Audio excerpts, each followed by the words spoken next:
Pelajaran yang ketiga dalam ayat yang mulia,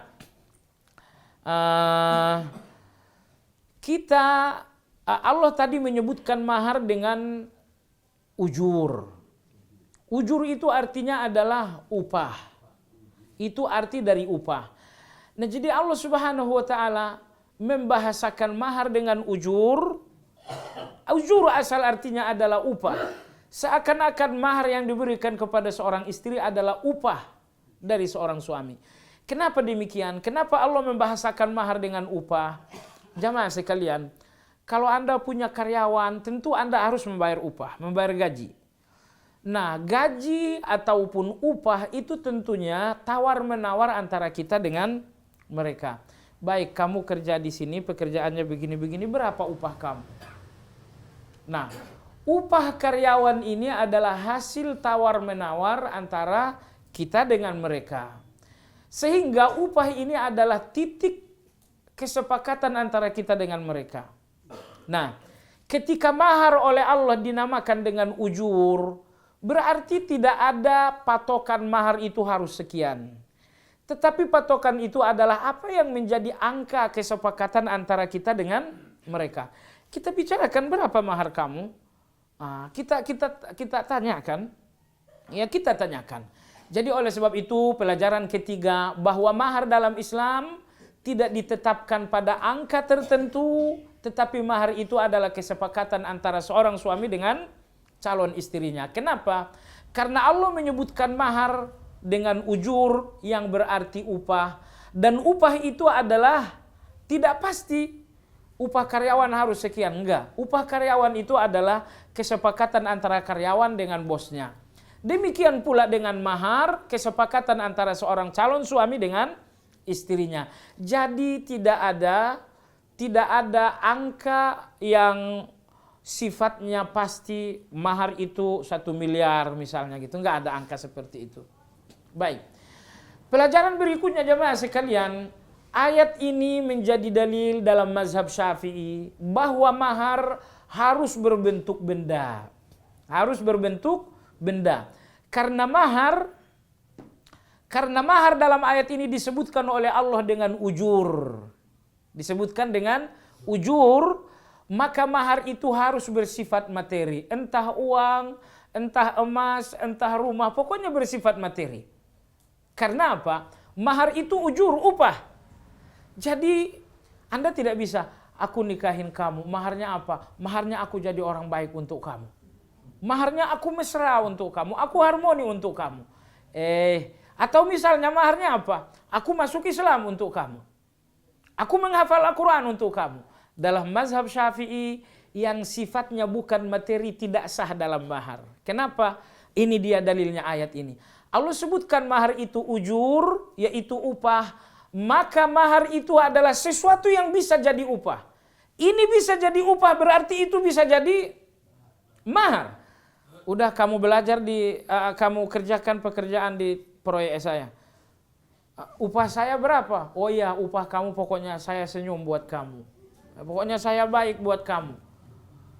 Anda ingin memberikan upah non materi, itu bukan upah. Jadi dengan demikian jemaah sekalian, dalam mazhab Syafi'i, mahar itu harus berbentuk materi. Karena di dalam ayat ini Allah sebutkan mahar dengan ujur. Ujur itu adalah upah. Berarti mahar itu adalah sesuatu yang bisa dijadikan upah. Ini pendapat Imam Syafi'i rahimahullahu ta'ala. Tetapi dalam mazhab Imam Ahmad, mahar itu sah, baik bersifat materi atau apapun yang bermanfaat bagi seorang perempuan. Walaupun bukan bersifat materi, yang penting manfaat bagi perempuan. Di antara dalil yang digunakan oleh Imam Ahmad adalah hadis Ummu Sulaim. Ummu Sulaim ini ibunya Anas bin Malik radhiyallahu anhu. Ketika Ummu Sulaim akan dinikahi oleh seorang laki-laki yang bernama Abu Talhah. Abu Talhah. Ketika itu Abu Talhah masih kafir. Abu Talhah masih kafir. Abu Talhah tahu kalau Ummu Sulaim sudah menjanda. Ya. Jadi Abu Talhah, ini Ummu Sulaim sudah menjanda, ini layak untuk digandeng. Layak digandeng. Akhirnya Abu Talha datang, Ummu Sulaim, aku datang ingin memegang tanganmu dalam pernikahan. Kata Ummu Sulaim, oh kamu kafir bukan? Kita nggak mungkin nikah kalau kamu kafir. Tapi kalau kamu masuk Islam, nggak usah bayar mahar deh. Kamu Islam itu saja sudah cukup menjadi mahar buat saya. Lalu Abu Talha radhiyallahu anhu masuk Islam, mereka menikah, tidak ada mahar kecuali Abu Talha menjadi seorang muslim. Nah, hadis inilah yang menjadi dalil bagi Imam Ahmad dan bagi ulama-ulama lain bahwa mahar itu tidak mesti berbentuk materi, tetapi apapun yang sifatnya keuntungan dan manfaat bagi si perempuan, maka itu sah menjadi mahar. Seorang anak pintar ngaji mau nikah dengan seorang gadis yang nggak bisa ngaji. Kita nikah, iya maharnya apa? Aku belum bisa baca Quran, kamu ajarin aku baca Quran sampai bisa. Sampai bisa baca. Bisa ini juga harus ada kategorinya kan, kategori kelas 1, kelas 2, bisa kelas Iqra 6, itu bisa namanya. Bisa baca, bisa qiraah, bisa tafsir, itu kategori bisa. Tapi jelas, baik kalau gitu kita nikah maharnya kamu saya ajarin baca Quran sampai kamu bisa baca. Ini bukan materi tetapi ini manfaat bagi si wanita. Apakah ini sah? Kalau kita ikuti mazhab Imam Ahmad sah, tapi kata ikuti mazhab Syafi'i tidak sah. Karena dalam mazhab Syafi'i mahar itu harus sesuatu yang bisa jadi upah. Baik jamaah sekalian, dari dua pendapat ini saya lebih cenderung keluar saja dari perbedaan pendapat. Ya, terus terang kalau kita harus melakukan tarjih, kita harus menguatkan, memilih salah satu dari dua pendapat. Pendapat Imam Ahmad lebih kuat. Karena Imam Syafi'i berdalil dengan mafhum, dengan lughah, dengan bahasa. Sementara Imam Ahmad berdalil dengan fakta konkret. Nah maka dalil yang digunakan Imam Ahmad lebih kuat daripada Imam Syafi'i. Dalilnya kuat Al-Quran, tapi cara berdalilnya lemah. Karena dia menggunakan mafhumul lughah. Ya, dengan demikian pendapat Imam Ahmad tadi insya Allah lebih kuat. Hanya saja jamaah sekalian, walaupun itu lebih kuat secara ilmiah, secara amaliyah lebih baik keluar dari perbedaan pendapat. Karena kalau seseorang menikah, maharnya apa? Aku ajarin Iqra sampai dia selesai surat Al-Baqarah. Dalam mazhab Ahmad sah. Imam Syafi'i bilang enggak sah. Tuh, berarti kalau Anda nikah maharnya demikian, pernikahan Anda diperselisihkan sah atau tidak. Tapi kalau Anda nikah dengan uang, ya kan? Anda nikah dengan emas, pernikahan Anda sah dalam mazhab Syafi'i, sah pula dalam mazhab Ahmad. Pernikahan yang sah disepakati, pernikahan yang disepakati sah, tentu lebih baik daripada pernikahan yang diperdebatkan sah. Oleh sebab itu, secara ilmiah pendapat Imam Ahmad lebih kuat.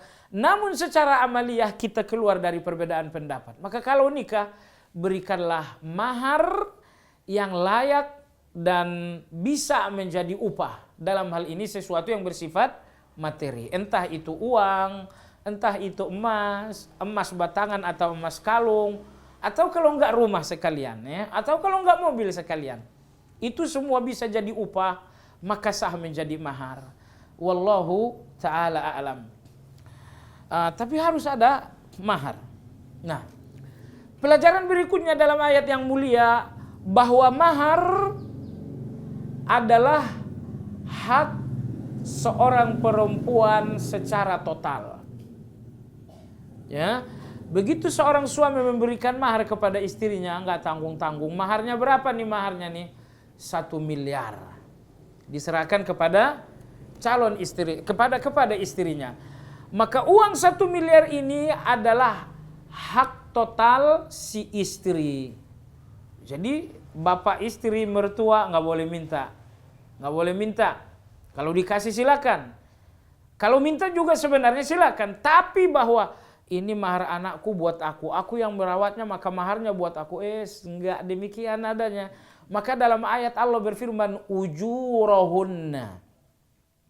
Idza ataitumuhunna ujurahunna, jika kalian telah memberikan kepada perempuan ujurahunna, mahar mereka.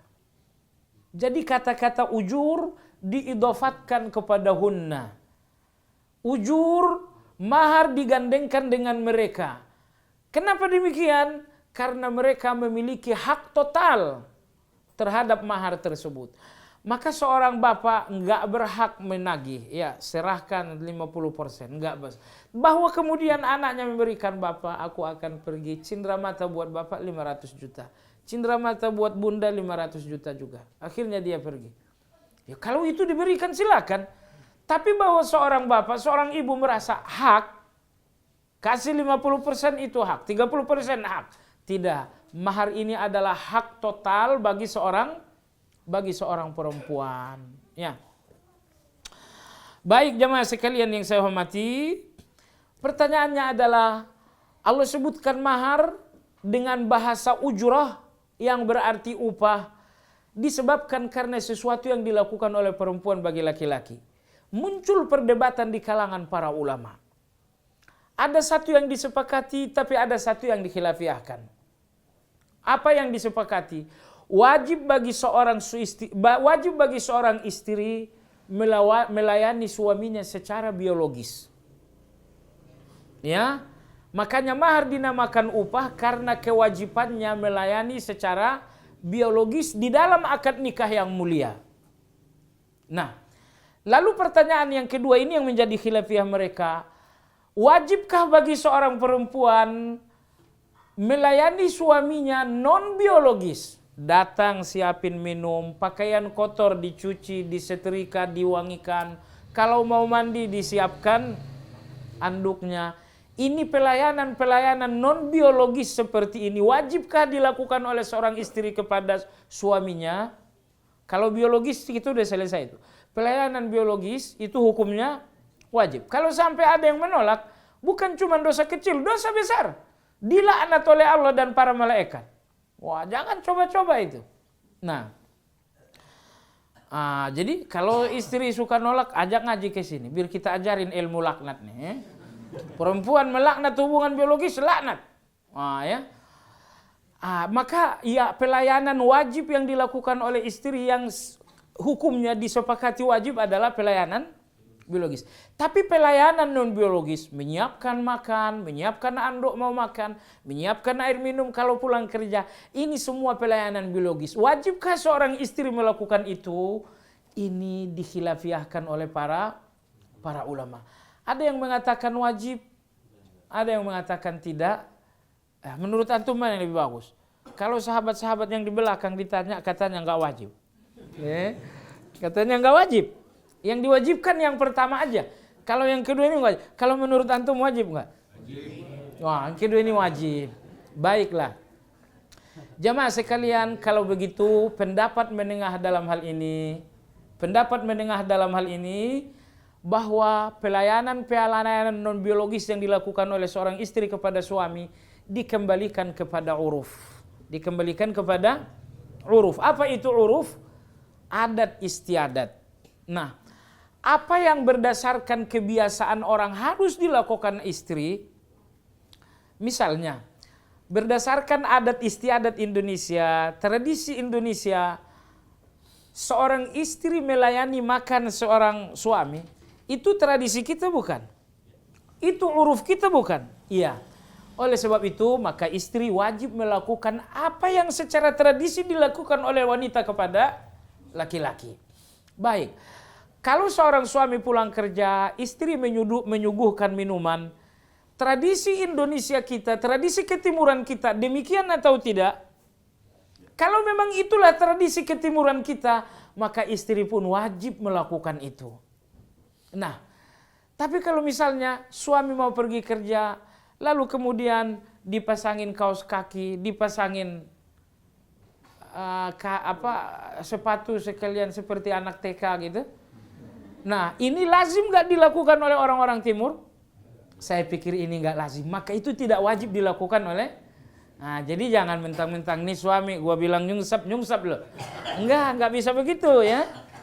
Jadi yang diwajibkan oleh bagi perempuan biologisnya udah jelas, tetapi di samping biologis itu pelayanan-pelayanan wajib yang dilakukan seorang perempuan adalah segala pelayanan-pelayanan yang terakomodasi dalam segala pelayanan-pelayanan yang dilakukan sesuai dengan tradisi kita. Kalau tradisi kita suami istri memasak, ya udah berarti kewajiban. Kalau tradisi kita istri memberikan minum saat pulang kerja, kalau begitu itu pun kewajiban, ya kan? Nah, jadi dengan demikian, wajibkah pelayanan-pelayanan non biologis? Jawabannya dikembalikan kepada uruf. Yang dimaksud uruf adalah kebiasaan setempat. Nah, maka kalau orang Arab sih bukan kebiasaan orang Arab istri masak bagi suami. Maka kalau antum nikah di Saudi, tinggal di Saudi dengan orang Saudi nikah, nggak usah bilang makanan gue mana nih. Kamu istri siapin makanan. Harus ada tempe orek, tempe goreng, tempe mendoan. Nah misalnya. Kamu di mana sekarang? Kamu di Saudi. Di Saudi ini bukan tradisi seorang perempuan masak buat suami. Kalau bukan tradisinya Anda nggak bisa menagih. Kalau pengen istri yang pintar masak orek, tempe goreng dan tempe mendoan, nikah di Indonesia. Ya kan, ke Purwokerto gitu kan. Ahlinya mendoan kan di sana ya. Jadi baiklah. Jadi jangan kesimpulan jemaah sekalian, di samping biologis apalagi pelayanan-pelayanan yang mesti dilakukan oleh seorang istri, jawabannya Islam tidak menjawab itu secara eksakt, secara detail, A, B, C tidak. Tapi Islam mengembalikan ini kepada tradisi setempat, kebiasaan setempat. Apa yang biasa dilakukan oleh wanita kepada suaminya, maka wajib bagi seluruh kaum wanita melakukan hal yang sama. Bahwa suaminya orang baik, udah kamu gak usah masak, kita carikan aja pembantu. Wah itu suami yang baik itu. Udah kamu gak usah nyiapin minum, kan ada pembantu. Itu suami yang baik itu. Tapi saya pikir kalau istri yang baik, untuk pakaian silakan suami yang mencuci, ya. Biarkan untuk pakaian silakan pembantu yang mencuci, silakan pembantu yang menyetrika. Tapi untuk makanan, itu harusnya tetap ibunya lah yang menyuguhkan ya. Kenapa? Bedalah yang dimasak dengan cinta dengan yang dimasak dengan tangan ya. Nah, kalau pembantu kita masak cuman masak dengan tangan dia, tapi kalau istri kita yang minta yang masak, itu masaknya pakai cinta, enaknya luar biasa. Tapi hati-hati jangan sampai diracuni ya. Kalau nggak mau diracuni jangan kasih dia madu. Kalau dia dikasih madu dia kasih racun nanti. Baiklah jemaah sekalian. Pelajaran berikutnya dalam ayat yang mulia bahwa ya terakhir aja deh, pelajaran inti tadi sudah di awal. Yang terakhir bahwa kekafiran menghapus kebaikan seseorang. Wa may yakfur bil imani faqad habita amaluh. Bahwa orang-orang yang kafir, kekufuran menghapus seluruh kebaikan. Misalnya ada seseorang yang baik sekali lalu kemudian dia murtad. Maka kebaikannya semuanya dihapus disebabkan karena kekufuran. Maka nilai amal kita hanya apabila kita melakukannya karena keimanan. Semua kebaikan kalau dilakukan karena iman, inilah amal saleh. Tetapi kebaikan yang tidak dilakukan karena dorongan iman, ini hanya kebaikan tetapi tidak dinamakan dengan amal saleh. Bahkan lebih dari itu, amal saleh bertahun-tahun dihapus oleh Allah Subhanahu wa taala begitu seseorang melakukan kekufuran. Maka Allah mengancam itu. Nah, maka jemaah sekalian yang saya hormati, Allah Subhanahu wa taala mengancam siapa yang kafir setelah beriman. Padahal Allah berbicara tentang pernikahan beda agama. Ya. Kan Allah sebelumnya mengatakan kalian boleh menikah dengan ahli kitab. Pernikahan beda agama. Lalu di ujung ayat Allah mengancam siapa yang kafir seluruh kebaikannya akan kuhapus. Allah mengancam di ujung. Kenapa Allah mengancam? Agar jangan sampai dalam proses pernikahan beda agama ini yang mukmin berpikir balik. Ini istriku Nasrani, baik hati banget, aku ikut agamanya aja. Aku ikut agamanya aja. Karena ini bisa saja terjadi. Ya, bisa aja terjadi. Saya ketemu dengan seorang anak muda, ya. Saya dipanggil kawannya, Ustadz tolong ketemuan. Saya bilang ada apa ini? Suami saya murtad gara-gara dapat orang sono, orang Manado. Wah, saya ketemu gitu. Kata dia, saya bilang kenapa kamu murtad? Nggak tahu tuh, pokoknya saya nyaman aja sama dia gitu.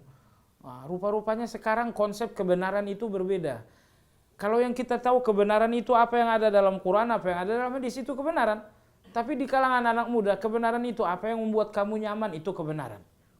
Begitu nyaman dengan Kristen, ya Kristen kebenaran. Anda menemukan dua fakta seperti ini. Terakhir beberapa waktu lalu seorang ibu-ibu, ya ibu Masya Allah. Ibu-ibu rajin ngaji, jilbab besar. Selesai ceramah, dia nangis-nangis. Saya bilang ada apa bu?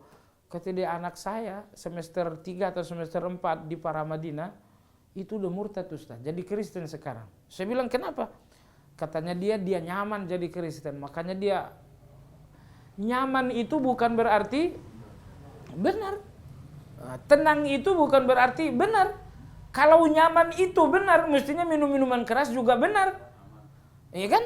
Sakau itu, sabu itu mestinya itu juga benar. Karena banyak orang yang merasa tenang dengan itu. Ini orang-orang kecanduan nih. Kamu nyamannya bagaimana nih? Ya aku nyaman kalau ada sabu. Jadi kalau nyaman itulah kebenaran, akan rusak agama ini semua. Tapi enggak demikian. Kebenaran itu adalah Al-Quran dan hadis. Jadi maksudnya dalam proses pernikahan beda agama, suami mukmin, istri ahli kitab, mungkin ada satu entah apa pelayanan luar biasa dari istri yang Nasrani ini, sehingga suami berpikir aku ikut dia aja deh. Maka Allah mengatakan di ujung ayat, wa may yakfur bil iman, siapa yang kafir padahal tadinya beriman. Ini ancaman bagi suami. Ancaman bagi suami. Kalian menikah dengan ahli kitab, tapi ingat, kalau kalian kalau sampai kalian kufur padahal tadinya kalian beriman, faqad habita amalu. Semua amal kalian dihapus dan di akhirat kalian adalah orang yang rugi. Dan kerugian yang sesungguhnya adalah kerugian abadi, yaitu di akhirat. Kalau di dunia ini kerugian sementara, rugi kamu rugi ya iya, tapi ingat kerugian kamu enggak lebih dari batas usia. Tapi kalau kerugian di sana kerugian tiada akhir. Maka rugi yang sesungguhnya adalah rugi di sana. Maka oleh sebab itu perbaiki segalanya, ya. Perbaiki segalanya sebelum kerugian abadi itu terjadi. Kerugian sementara enggak apa-apa, asal jangan rugi di sana. Bapak Ibu saya lihat orang yang menyesal itu juga, orang menyesal ini juga ada dua, ya. Ada orang yang menyesal saat masih ada waktu untuk memperbaiki. Tapi ada orang yang menyesal saat sudah tidak ada lagi untuk memperbaiki. Kalau sekarang Anda menyesal pada waktu masih ada waktu untuk berbenah. Masih ada waktu untuk perbaiki. Tapi ketika sakaratul maut datang baru ingat 2 rakaat. Sakaratul maut datang baru ingat 1 halaman Al-Quran. Sakaratul maut datang baru ingat ingin berinfak. Penyesalan saat itu penyesalan yang enggak lagi bisa diperbaiki. Tapi kalau penyesalan yang sekarang adalah penyesalan yang masih bisa diperbaiki. Maka jemaah sekalian jangan sampai penyesalan yang enggak bisa diperbaiki terjadi.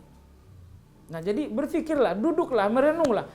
Nanti kalau sampai saat sakaratul maut, apa kebaikan yang akan aku sesalkan? Yang akan disesali setiap orang adalah kebaikan yang bisa dilakukan dan tidak dilakukan. Anda tidak menyesal karena tidak haji kalau memang tidak mampu haji. Anda tidak menyesal karena umrah kalau memang tidak bisa umrah. Tapi Anda akan menyesal kalau tidak qiyamul lail, kalau memang mampu qiyamul lail. Semua amal yang bisa Anda lakukan, namun Anda tidak melakukannya, inilah yang nanti akan menjadi penyesalan. Tapi amal yang tidak Anda lakukan karena tidak mampu, ini tidak akan menjadi penyesalan. Maka oleh sebab itu berpikirlah, amal apa saja yang nanti akan jadi penyesalan, lakukan sekarang, perbaiki sekarang sebelum penyesalan itu tidak bisa diperbaiki. Wallahu ta'ala a'lam. Demikian, barangkali ada pertanyaan dipersilakan.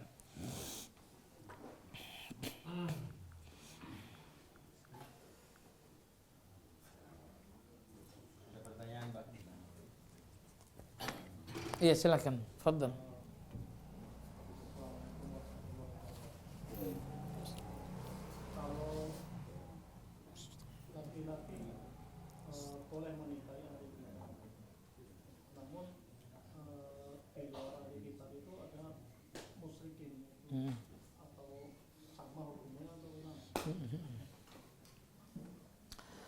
Nah, jadi kita hanya boleh menikah ahli kitab, Yahudi dan Nasrani. Nah, adapun musyrikin tidak boleh.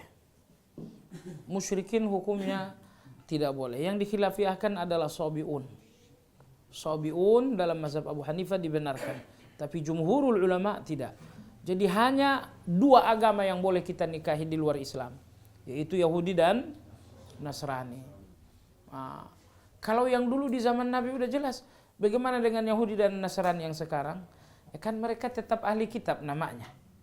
Walaupun mereka sudah syirik kepada Allah. Yahudi, Nasrani bilang Tuhan 3. Di zaman Nabi juga mereka Tuhannya udah 3. Laqad kafara alladziina qalu innallaha salisu salasa.